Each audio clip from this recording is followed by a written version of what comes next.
ప్రపంచ కవితా దినోత్సవం సందర్భంగా ప్రత్యేక ముఖాముఖి వింటారు. అతిథి డాక్టర్ కెజి వేణు, పరిచయకర్త ఎన్ మణి. శ్రోతలకు నమస్కారం. మనలోని భావాలకు అక్షర రూపాన్నిచ్చి పదాలుగా పేర్చితే అదో అందమైన కవితగా రూపుదిద్దుకుంటుంది. భావం ఏదైనా సరే మనసుకి హత్తుకునేలా చెప్పే శక్తి కవితకి ఉంది.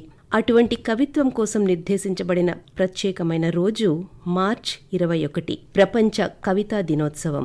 ఈ సందర్భంగా కవితా రూపాలు, కవితలో శైలి, ప్రముఖ కవుల గురించి ప్రస్తావించడానికి మనతో ఉన్నారు ప్రముఖ కవి, రచయిత, నటులు, దర్శకులు, Visakha Kalabharathi chief convener Shri KG వేణుగారు. వీరి మాటల ద్వారా కవితా సుగంధాలను ఆస్వాదిద్దాం. నమస్తే సార్. నమస్తేనండి. ముందుగా మీకు ప్రపంచ కవితా దినోత్సవం సందర్భంగా ఆకాశవాణి తరఫున, శ్రోతల తరఫున శుభాకాంక్షలండి. నేను కూడా ఈ ప్రపంచ కవితా దినోత్సవ సందర్భంగా ప్రపంచ కవులందరికీ కూడా ఆకాశవాణి ద్వారా నేను శుభాకాంక్షలని అందజేస్తున్నాను. ప్రపంచ కవితా దినోత్సవం సందర్భంగా కవిత్వంపై మీకున్న అభిమానాన్ని తెలియజేస్తారు. అలాగేనండి.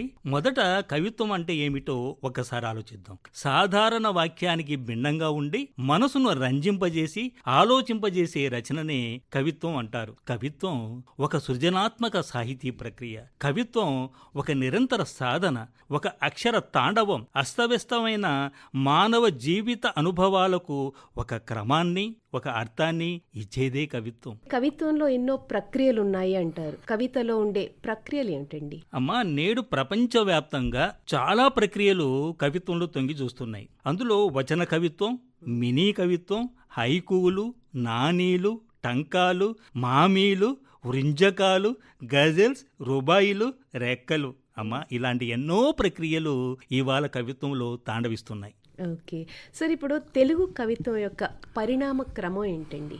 తెలుగు కవిత్వం ప్రాచీన కాలం నుండి నేటి ఆధునిక కాలం వరకు వివిధ దశల్లో చాలా పరిణామం చెందిందమ్మా. తెలుగు కవిత్వం 9వ శతాబ్దం నాటిదని కొన్ని శాసనాలు మనకు చెప్తున్నాయి. నన్నయ్యకు పూర్వమే మల్లయ్య, రేచన, నాగవర్మ, పంపన కవులు ఉండేవారని చరిత్ర మనకు చెప్తుంది. 11వ శతాబ్దంలో నన్నయ్య తెలుగులో తొలి కవిగా పరిగణించబడ్డాడు. ఆయన మహాభారతాన్ని కొంత భాగం తెలుగులోకి అనువదించారు. 13వ శతాబ్దంలో తిక్కన సోమయాజి మనమసిద్ధి ఆస్థాన కవి. ఆయన నిర్వచనోత్తర రామాయణాన్ని రాశారు. మహాభారతాన్ని కూడా ఆంధ్రీకరించారు. 14వ శతాబ్దంలో కవిత్రయములో 3వవాడు ఎర్రన. ఆయన అద్దంకి ప్రభువు వేమారెడ్డి ఆస్థాన కవి. తెలుగులో తొలి క్షేత్ర కావ్యం నృసింహ పురాణాన్ని రచించినటువంటి కవి ఆయన. నన్నే చోడుడు, మల్లికార్జున పండితారాజ్యుడు, పాల్కురికి సోమన, వీరంతా కూడా తెలుగు కవిత్వానికి విశిష్టమైనటువంటి సేవలు చేసిన వాళ్ళు. 15వ శతాబ్దాన్ని శ్రీనాథ యుగం అని కూడా అంటారు. ఆయన ఎన్నో సుప్రసిద్ధమైనటువంటి కావ్యాలను రచించారు. పోతన మహాకవి మనకందరికీ తెలిసిందే. 12 స్కందాలున్న వ్యాస భాగవతాన్ని తెలుగులోకి స్వేచ్ఛానువాదం చేశారు. 16వ శతాబ్దాన్ని ప్రబంధ యుగం లేక రాయల యుగం అంటారు. రాయలవారి ఆస్థానంలో కవులందరూ కూడా ఎన్నో అద్భుతమైన ప్రబంధాలని రాశారు. అందులో అల్లసాని పెద్దన, తెనాలి రామకృష్ణుడు, ఇలా ఎంతోమంది ఉన్నారు. తంజావూరు నాయకరాజు రఘునాథ నాయకుడు స్వయంగా కవి. ఈయనను అభినవ శ్రీకృష్ణదేవరాయలు అని కూడా అంటారు. ఈయన రఘునాథ రామాయణం, వాల్మీకి చరిత్ర రాశారు. ఈయన ఆస్థాన కవి చేమకూర వెంకట కవి, సుప్రసిద్ధమైనటువంటి కవి. ఆయన విజయ విలాసం, సారంగధర మొదలైన కావ్యాలను అందించారు. గురిజాడవారు అటు తెలుగులోనూ ఇటు ఇంగ్లీష్లోనూ కూడా కవితలు రాశారు. 20వ శతాబ్దంలో వచన కవిత్వం చాలా ప్రాచుర్యం పొందింది. వచన కవిత్వానికి పట్టాభి, శ్రీశ్రీ, తిలక్, కొంపెల్ల, దాశరథి, గుంటూరు శేషేంద్ర శర్మ, దేవులపల్లి, ఇలాగా ఒకరా ఇద్దరా కొన్ని వందల మంది ఎందరో మహానుభావులు వచన కవిత్వాన్ని అద్భుతంగా నడిపించారు. ఓకే సార్, ఇందాక మీరు కవితలో ఉండే ప్రక్రియల గురించి చెప్పారు. అలాగే కవిత్వంలో ఉండే ప్రక్రియలు వేరే, కవిత్వంలో ఉండే రకాలు వేరే కదండి. కవిత్వంలో ఉండే రకాలు ఏమిటి అనేది వివరిస్తారా? కవిత్వంలో కూడా చాలా రకాలు ఉన్నాయమ్మా. పద్య కవిత్వం, ప్రబంధ కవిత్వం, శతక కవిత్వం, జాతీయోద్యమ కవిత్వం, భావ కవిత్వం, అభ్యుదయ కవిత్వం, దిగంబర కవిత్వం, విప్లవ కవిత్వం, అనుభూతి కవిత్వం, శ్రీవాద కవిత్వం, దళితవాద కవిత్వం, కాల్పానిక కవిత్వం, ఇలాగా ఎన్నో కవితా రీతులు తెలుగు సాహిత్యాన్ని సుసంపన్నం చేస్తున్నాయి. ప్రస్తుత కాలంలో కూడా కవిత్వంకి ఉన్న ప్రత్యేకత కానీ కవిత్వానికి ఉన్న ఆకర్షణ కానీ ఏమాత్రం తగ్గలేదు. ఇప్పుడు కూడా ఎందరో యువత, పిల్లలు, పెద్దవాళ్ళు తమలో ఉండే భావాలని ప్రతి ఒక్కటి కూడా కవితా రూపంలో వెల్లడిస్తూ ఉంటారు. కవిత్వానికి ఇంత ఆకర్షణ ఉండడానికి కారణం ఏంటండి? చాలా మంచి ప్రశ్న ఇది. నిజమే, మీరు అన్నమాట చాలా నిజం. వర్తమానములో మన సాహిత్య ప్రక్రియలు ఎన్ని ఉన్నప్పటికీ కూడా చాలా వరకు రాస్తున్నదంతా కూడా కవిత్వం రాస్తున్నారు. ప్రతిరోజు ఎక్కడో ఒక చోట కవితా ఆవిష్కరణలు జరుగుతూ ఉన్నాయి, కవితా సమ్మేళనాలు జరుగుతూ ఉన్నాయి. అన్ని పత్రికల్లో కూడా వందల వేల సంఖ్యలో కవితలు వస్తూ ఉన్నాయి. దీనికి ఒక కారణం ఉంది. ధరిత్రిని ఒక హలం దున్నితే అప్పుడు అది ఒక దేశం అవుతుంది. ధరిత్రిని ఒక కలం దున్నితే అది ఒక ఇతిహాసం అవుతుంది. అటు హలం ఇటు కలం దున్నని ఏ దరిద్రైనా సరే కేవలం మట్టి ముద్దగా మాత్రమే మిగిలిపోతుంది. మన దేశాన్ని ఇతిహాసంగా మార్చడానికే కవులందరూ కూడా కవిత్వం రాస్తున్నారు అని అంటాను. అమ్మా, అసలు కవి అంటే ఎవరు? హృదయాన్ని భాషగా మాట్లాడేవాడు. కవిత్వాన్ని ఇంతగా ప్రేమిస్తున్నారంటే కారణం ఏమిటో తెలుసా? కవిత్వం ఎంతటి దుఃఖాన్నైనా మోస్తుంది. అంతేకాదు, జననం, మరణం ఈ రెండు గొప్ప రహస్యాలే. ఈ రహస్యాల యొక్క గుట్టు విప్పేది ఒక కవిత్వం మాత్రమే ప్రపంచంలో. కవిగా మారడానికి మరో కారణం కూడా ఉంది. చాలా అద్భుతమైనటువంటి కారణాన్ని ఒక మహనీయుడు చెప్తాడు. ఎలా చెప్తాడు? కవి కూడా దర్జీ లాంటి వాడే. ముక్కలైపోయిన మానవ సంబంధాలని తిరిగి కుట్టడానికి కవిత్వం రాస్తారట. అందుకే ఇన్ని వందల వేల మంది ఈ రోజు కవిత్వాన్ని రాస్తున్నారు. సరే, ఇప్పుడు కవికి కవిత్వానికి ఉన్న సంబంధం గురించి చెప్పారు. కవిత్వానికి ఒక సాధారణ మనిషి జీవితానికి ఉన్న పరస్పర సంబంధం ఏంటండి? ఏ సాహిత్య ప్రక్రియ అయినా సరే అవన్నీ కూడా మనిషి జీవితం నుంచి, మనిషి జీవిత అనుభవాల నుంచి పుట్టినవే. ఇంకా మాటలు చెప్పాలంటే మనిషిని వ్యాఖ్యానించడమే కవిత్వం. మనుషులలోని ఒప్పిదాలను, తప్పిదాలను, బలాలను, బలహీనతలను సమస్తాన్ని వరించేది కవిత్వం.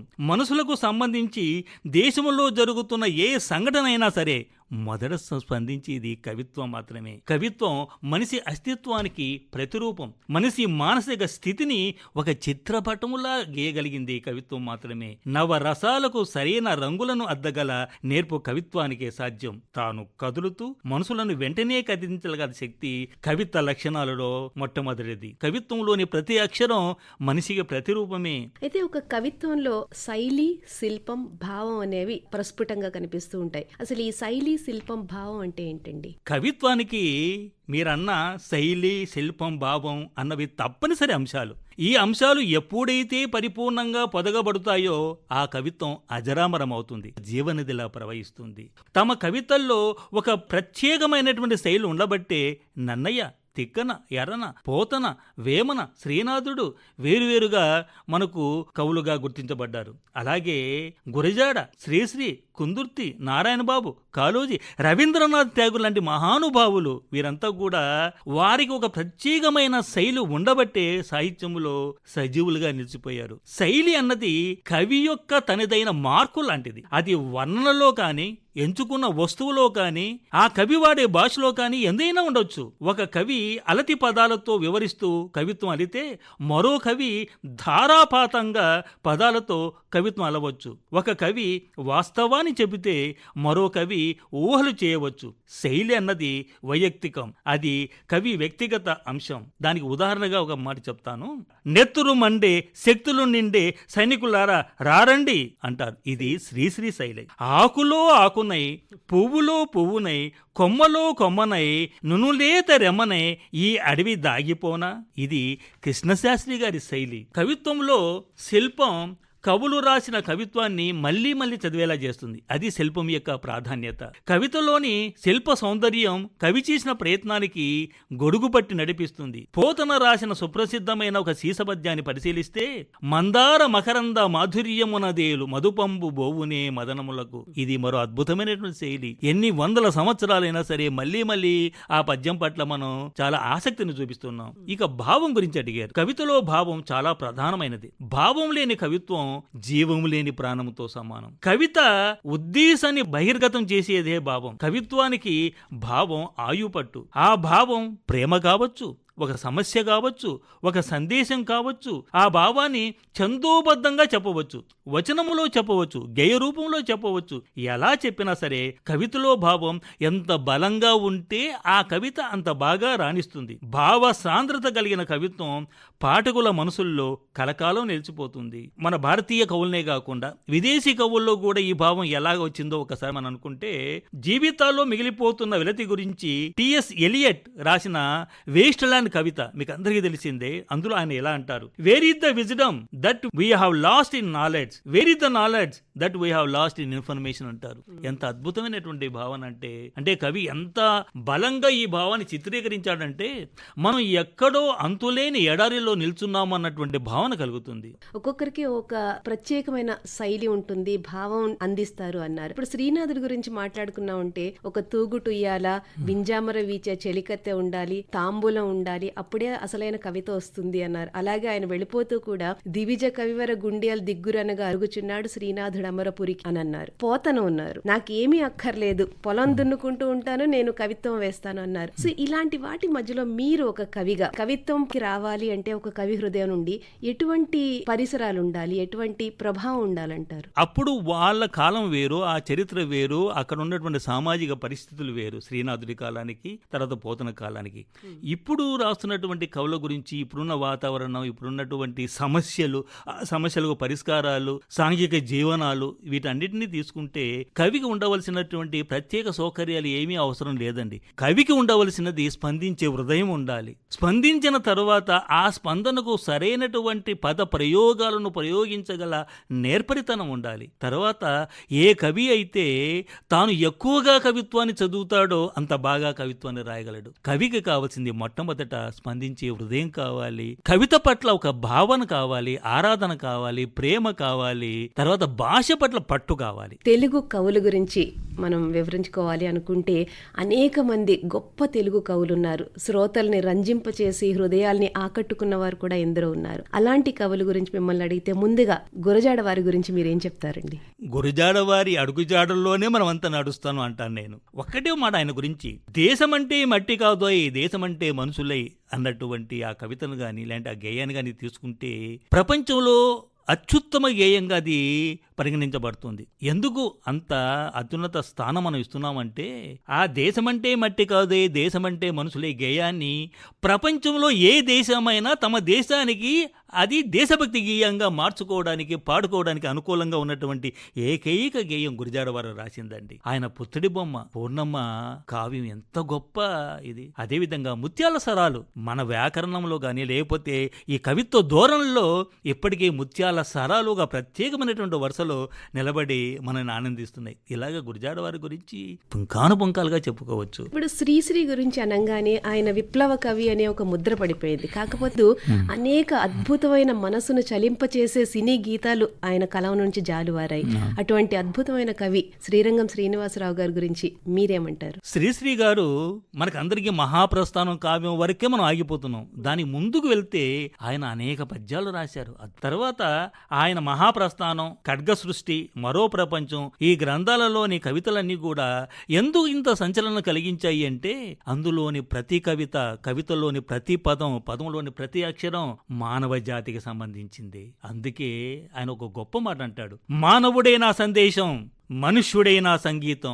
ఈ ప్రాతిపదికనే ఆయన తన కవితలన్నిటి కూడా మనకు అందించారు. దేవులపల్లి కృష్ణశాస్త్రి గారు ప్రతి కవిత కూడా చాలా అందంగా సున్నితత్వం నింపుకుని ఉంటుంది కదండి. సో ఆయన గురించి మీరు ఏమంటారు? దేవులపల్లి కృష్ణశాస్త్రి గారిని మనం ప్రత్యేకంగా పరిచయం చేయనక్కర్లేదు. ఆయన భావ కవిత్వం ఇప్పటికే కాదు, మరో 1000 సంవత్సరాల దాకా కూడా అది సజీవంగా ఉంటూ ఉంటుంది. ఒక సంఘటన ఒకసారి ఆయన చెప్పారు. ఆయన బెజవాడ నుండి బళ్ళారికి వెళ్తున్నారట. ఏది రైలులో వెళ్తున్నారు. మనమైతే రైలు ప్రయాణం చేస్తాం. ఆయన రైలు కిటికీ నుంచి ప్రకృతిని మొత్తం చూస్తున్నాడు. ఎదురుగా పొలాలు ఉన్నాయి, చెట్లు ఉన్నాయి, ఆకులు ఉన్నాయి, అద్భుతమైన దృశ్యాలు ఉన్నాయి.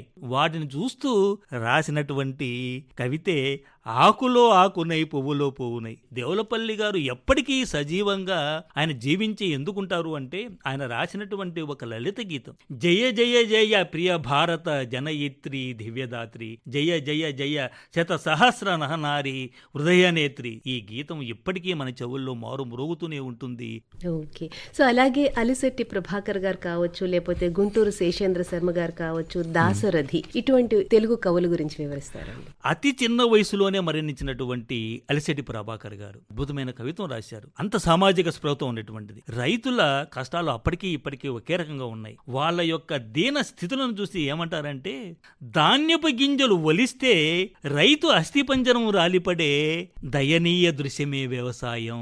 అది అలిశెట్టి ప్రభాకర్ గారు. ఇంకా వేశ్యపై రాసినటువంటి ఒక చిన్న కవిత ప్రపంచవ్యాప్తంగా సుప్రసిద్ధమైంది. ఆ కవిత, తాను శవమై ఒకరికి వశమై తనువు పుండై ఒకరికి పండై బతుకంతా ఎడారిగా ఎందరికో వయాశిస్సుల. శ్రీశ్రీ గారి తరువాత యువతరము పైన అత్యధిక ప్రభావం చూపించిన కవి ఎవరు అంటే మనకు ఆరుద్ర గారే. ఆరుద్ర ఒక అభ్యుదయ కవి, పండితుడు, పరిశోధకుడు, సాహిత్య చరిత్రకారుడు, నాటకకర్త మరియు విమర్శకుడు. తెలంగాణలో రజాకాలు చేస్తున్న అకృత్యాలపై గుండెలో పుట్టిన ఆవేదనను కావ్య రూపంలో మలిచారు. ఆ కావ్యమే త్వమేవాహం. సరే, ఇప్పటి వరకు మీరు చెప్పింది తెలుగు కవుల గురించి. అయితే భారతీయ ఇతర భాషల్లో కూడా ఎందరో కవులు కవిత్వాన్ని విశ్వవ్యాప్తం చేశారు. అందులో ఒకరు విశ్వకవి రవీంద్రనాథ్ ఠాగూర్. ఠాగూర్ కవితల గురించి మీ మాటల్లో చెప్తారా? ఠాగూర్ మహాశయుడు గురించి చెప్పడానికి ఈ సమయం చాలదు. ఎందుకంటే ఆయన విశ్వకవి, నోబెల్ బహుమతి గ్రహీత కూడా. భారతదేశంలో అనేక మంది కవులుగా మారడానికి ఒక స్ఫూర్తిగా మారిపోయాడు ఆయన. ఆయన రాసిన జనగణమన ఒకటి చాలు. ఈ దేశములో మట్టి కణాలు ఉన్నంత వరకు, ఈ దేశములో భారతీయత అన్నటువంటి పదం వినిపించినంత కాలం కూడా మనకు రవీంద్రనాథ్ ఠాగూర్ గారు గుర్తు ఉండి ఉంటారు. ఆయన కవితలు భారతదేశంలోని అన్ని భాషల్లోకి అవి అనువాదం చేయబడ్డాయి. సార్, ఇప్పుడు ఉర్దూ కవిత్వం అనగానే, అందులో ఉర్దూ కవి అనగానే ముందుగా గుర్తొచ్చేది గుల్జార్. సో గుల్జార్ కవిత్వం వింటే అలతి పదాలలో అద్భుతమైన భావాన్ని పొందుపరచగా ఓ కవి ఆయన. సో అంతటి మహనీయుడి గురించి మీ మాటలో వర్ణిస్తారా? గుల్జార్ గారు ఆయన ఉర్దూ, హిందీ, పంజాబీ ఈ 3 భాషల్లో కవిత్వం రాశారండి. అదేవిధంగా అనేక హిందీ సినిమాలకు మాటలు రాశారు, పాటలు రాశారు, దర్శకత్వం కూడా వహించారు. ఆయన కవితల్లో దృశ్యాలు మనతో మాట్లాడతాయి. ఓకే సార్, అలాగే ఇప్పుడు మన భారతీయ భాషల్లోని ఇతర కవుల గురించి చెప్పుకోవాలి అనుకుంటే రాజ్ కుమార్ గారు కావచ్చు, సచ్చిదానంద్ కావచ్చు, చంద్రశేఖర కంబారా, ఇలా వీరి గురించి. వీరు కూడా భారతీయ కవిత్వంలో చాలా ఎత్తులకు ఎదిగినటువంటి మహానుభావులు. రాజకుమార్ గారు ఈయన ప్రముఖ మణిపురి కవి, అనువాదకుడు కూడా, పత్రికా సంపాదకుడు కూడా. ఈయన కేంద్ర సాహిత్య అకాడమీ అవార్డుతో పాటు అనేక బహుమతులు కూడా పొందారు. మలయాళ కవి సచ్చిదానందన్ గారు విమర్శకుడు ఆయన, తర్వాత సంపాదకుడు, నాటకర్త, యాత్ర రచయిత కూడా. ఆయన రైలు వెళ్తున్నటువంటి దృశ్యాన్ని చూసి, రైలు మా గ్రామానికి పోతుంది కానీ అందులో నేను లేను, దాని రైలు పట్టాలు నా లోపల ఉన్నాయి, దాని చక్రాలు నా ఛాతి మీద, దాని ఈల నా కేకలో, నన్ను తీసుకుపోయేందుకు వచ్చినప్పుడు నేను ఉండను, అయినా నా శ్వాస ప్రయాణిస్తుంది. రైలు మా గ్రామం దగ్గర ఆగినప్పుడు నా శ్వాస నా దేహంలోకి ప్రవేశిస్తుంది. మరో కవిత అండి, ఈయన రాసినటువంటి కవిత మొదటి ప్రపంచ యుద్ధంలో పాల్గొన్న సైనికులు రాసిన ఉత్తరాలన్నిటి కూడా సేకరించి ఏం చేశారంటే, ఢిల్లీలో కోల్పోయిన పదాల స్మృతి అన్న పేరుతో ఒక ప్రదర్శన ఏర్పాటు చేశారు. ఈయన ఢిల్లీకి పని మీద వెళ్ళినప్పుడు ఆ ప్రదర్శన చూసి, అందులో ఆ సైనికుల యొక్క వాళ్ళ చిహ్నాలను చూసి చాలా కలత చెందాడు. కలత చెంది యుద్ధములో పాల్గొన్న ఒక సైనికుడు వాళ్ళ ఇంటికి ఏ రకమైనటువంటి ఉత్తరం రాసి నాకు పలానివి పంపించమని అడుగుతాడు. ఏం పంపించమన్నాడు అంటే, తాను తుపాకీ గుండ్లకు సరిహద్దు నేల మీద కొరిగిపోతున్నప్పుడు, ప్రాణాలు వదులుతున్నప్పుడు నా చంటి బిడ్డ చిరునవ్వును నాకు కానుకగా పంపించమ్మా అని అంటాడు ఆయన. నా చివరి శ్వాస గాలిలో కలిసిపోతున్నప్పుడు నా చిట్టి చెల్లెలు కన్నీళ్లతో అలిన బొంతను నాకు పంపించవా? ఇలాగా ఆ కవిత నిండా అద్భుతమైనటువంటి పదాలు మనల్ని చాలా కదిలిస్తాయి. ఒక కవిత్వ చరణం కోసం లోకం బాధని నా భుజాల మీద మోస్తాను. నేను కవిత లోపల ఉంటాను, కవిత నా లోపల ఉంటుంది. సమిష్టిగా మేమిద్దరం నూతన దిగంతాలను, నూతన భూగోళాలను, నూతన నక్షత్రాలను, నూతన ప్రకృతిని, రేపటి జనం కోసం మరో ప్రపంచాన్ని సృష్టిస్తాం అంటారు ఆయన. ప్రపంచ కవితా దినోత్సవం రోజు మన తెలుగు కవుల గురించి మాట్లాడుకుని భారతీయ ఇతర భాషల్లో ఉండే కవుల గురించి మాట్లాడుకుని పాశ్చాత్య కవిత్వాన్ని పాశ్చాత్య కవుల్ని మాట్లాడకుండా వదిలేస్తే చాలా పెద్ద ద్రోహం అవుతుంది. అందులోనూ మరీ ముఖ్యంగా పిబి షెల్లీ కావచ్చు, జాన్ కీట్స్ కావచ్చు, షేక్స్పియర్ కావచ్చు, వర్డ్స్వర్త్ కావచ్చు, ఎక్సలెంట్ పోయిటరీని మనకు అందించిన వాళ్ళు ఉన్నారు. వారి గురించి మీ మాటలో వివరిస్తారా? మనకు ఎలాగైతే నేల, ఆకాశం ఎలాగ శాశ్వతాలుగా మనకు ఉన్నాయో, కవిత్వంలో శాశ్వతమైన కవితలను అందించిన వారు ఇప్పుడు మీరు చెప్పినటువంటి మహానుభావులంతా కూడా. ప్రపంచంలో కవిత రాసే ఏ కవులైనా వీళ్ళ పేర్లను ప్రస్తావించకుండా కవితలు రాసిన సందర్భాలు లేవు. వీళ్ళను బాల్యములో వాళ్ళు చదువుకున్నటువంటి ఆ దశలో ఏదో ఒక దశలో వాళ్ళు చదువుకున్నప్పుడు వీళ్ళ కవితలను తప్పనిసరిగా చదివిన వాళ్లే, ఆ కవితలకు ముగ్ధులైన వాళ్లే. వాళ్ళ గురించి తప్పనిసరిగా మనం ఇవాళ ముచ్చటించుకోవాలి. జాన్ కీట్స్ని అందాల కవిగా అభివర్ణిస్తారు చాలామంది.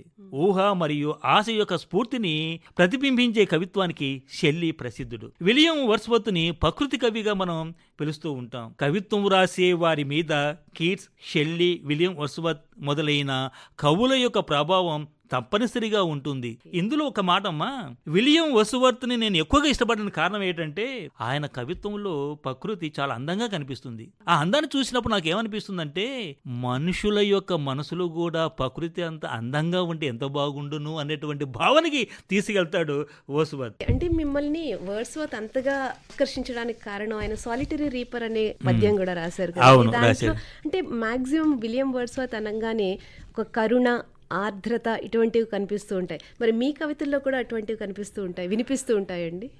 తప్పకుండానమ్మా. నేను ఎక్కువగా సామాజిక స్పృహతో నా కంటికి కనిపించినటువంటి దృశ్యాలను కవిత్వీకరణ చేస్తూ ఉంటాను. ఆ కవిత్వాన్ని నేను హైకూల్లో రాశాను, నానీలో రాశాను, మినీ కవితలో రాశాను, చిత్ర కవిత ప్రక్రియలో కూడా వాడు రాశాను. మీకు ఈ మినీ కవితలు మీరు చెప్పినటువంటి అంశాన్ని నేను ఎలా పొందుపరిచానో ఒక మాట చెప్తాను.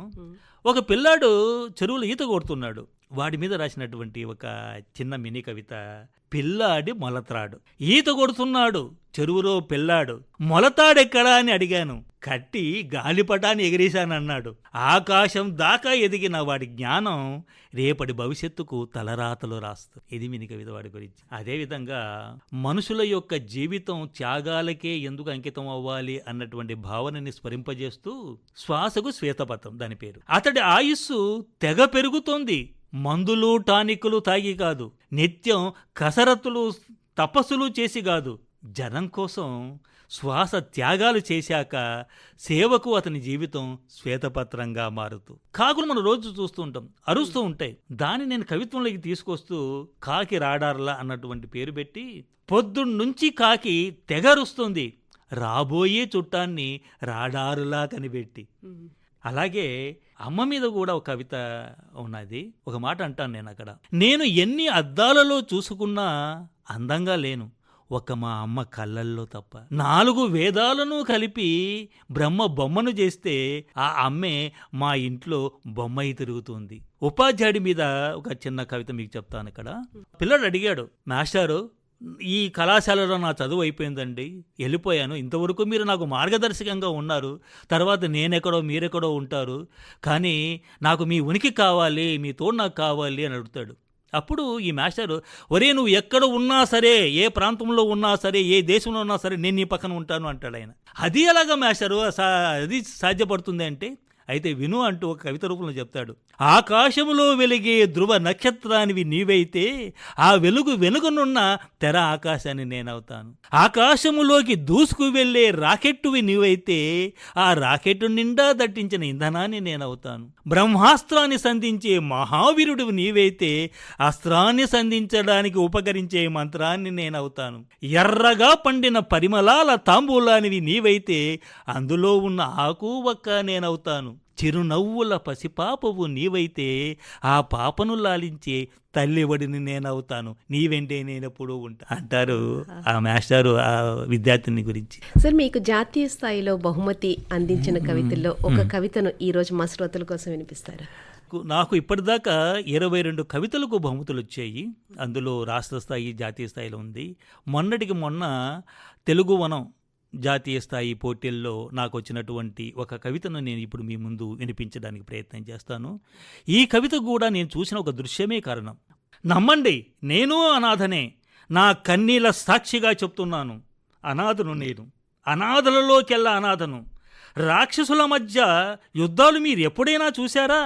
రోజూ నేను మా ఇంట్లో చూస్తున్నాను. నేను బిడ్డగా కాదు, మా అమ్మా నాన్నల మధ్య జరిగే యుద్ధానికి ఒక ప్రేక్షకురాలిగా పెరుగుతున్నాను. ఇద్దరూ కొట్టుకోలేక నన్ను కొట్టిన సందర్భాలకు శిలా పలకంగా రోదిస్తూ నిలబడిపోతున్నాను. ఇద్దరూ కలబడిన ప్రతిసారి బీభత్స దృశ్యాలు మనిషి పొరలైన మెడలో వేలాడుతున్నాయి. వాళ్ళు గమనించడం లేదు గాని వాళ్ళ యుద్ధాన్ని చూస్తున్న నా కళ్ళల్లో దిగుతున్న కత్తులన్నీ వాళ్ళ కోపాలే. రోజూ యుద్ధములో వాళ్ళు విసురుకునే మాటల ఆయుధాలకు తల తెగిన నా బాల్యం రాలుతున్న నా కన్నీటి ప్రవాహంలో దీనంగా కొట్టుకుపోతోంది. అపురూపమైన అమ్మా నాన్నల స్పర్శ కోసం ఎన్ని రాత్రులు రోధించాను. నన్ను ఓదార్చిన నా గది చీకటికే తెలుసు. అన్నిటిని కూడా కథా వస్తువులుగా తీసుకొని ఒక మార్గదర్శకం చేయవలసిన బాధ్యత ప్రతి కవి భుజాల మీద ఉందని నేను నమ్ముతున్నాను. కవిత అన్నది చీకటిలో వెలిగే ఒక దీపములాగా ఈ సమాజానికి ప్రతి కవి అందించాలి. అది నా భావన. ఓకే సార్, ఆకాశవాణికి కవిత్వానికి ఉన్న అవినాభావ సంబంధాన్ని వివరిస్తారా? ఈ సందర్భంగా ఆకాశవాణితో నా సంబంధం దాదాపుగా 40 సంవత్సరాలుగా కొనసాగుతూ ఉంది. ఈ 40 సంవత్సరాలలో నేను ప్రతిరోజు ఆకాశవాణి కార్యక్రమాలు వింటాను. అందులో ఆకాశవాణి తన బాధ్యతను సంపూర్ణంగా కవితని ప్రజలకు అందించడంలో తన శాయశక్తులా పనిచేస్తుంది. ఎలా చేస్తున్నారు అంటే అనేక కవితా సంపుటాల మీద వీళ్ళు సమీక్షలను నిర్వహిస్తున్నారు. అంతేకాకుండా అనేక మంది కవులను గుర్తించి వారి చేత అనేక కవితలను చదివిస్తున్నారు, వాటిని ప్రసారం చేస్తున్నారు. ఆకాశవాణిలో ప్రసారమయ్యే కవితలకు ఒక ప్రామాణికత ఉంటుందనేసి, ఒక సాంద్రత ఉంటుందనేసి, ఒక శక్తి ఉంటుందనేసి ప్రజల్లో కూడా చాలా నమ్మకం ఉంది. ఈ రకంగా సందర్భాన్ని బట్టి, అవకాశాన్ని బట్టి అనేక కవితలని, కవులని, వాళ్ళ పుస్తకాలని కూడా ఈ ప్రజాబాహుల్యానికి అందజేయడంలో అప్పటికి ఇప్పటికీ ఎప్పటికీ కూడా ఆకాశవాణి ముందు వరుసలో ఉంటుంది. అందుకు ఆకాశవాణికి నేను ఒక కవిగా చాలా కృతజ్ఞతలు నేను తెలియజేసుకుంటున్నాను. ఈనాటి ప్రపంచ కవితా దినోత్సవం రోజు మా స్టూడియోకి విచ్చేసి ఎందరో కవుల గురించి మాకు వివరించడమే కాకుండా మీ కవితా సౌరభాలను ఆస్వాదించే అవకాశం మాకు కల్పించినందుకు ఆకాశవాణి తరఫున, శ్రోతల తరఫున మనస్ఫూర్తిగా ధన్యవాదాలు తెలియజేసుకుంటూ నమస్తే సార్. నమస్తేనండి. ఇంతవరకు ప్రపంచ కవితా దినోత్సవం సందర్భంగా ప్రత్యేక ముఖాముఖి విన్నారు. అతిథి డాక్టర్ కెజి వేణు, పరిచయకర్త ఎన్ మణి. సమర్పణ ప్రాంతీయ వార్తా విభాగం, ఆకాశవాణి విశాఖపట్నం కేంద్రం. వెలువడింది ఆకాశవాణి విజయవాడ కేంద్రం నుండి.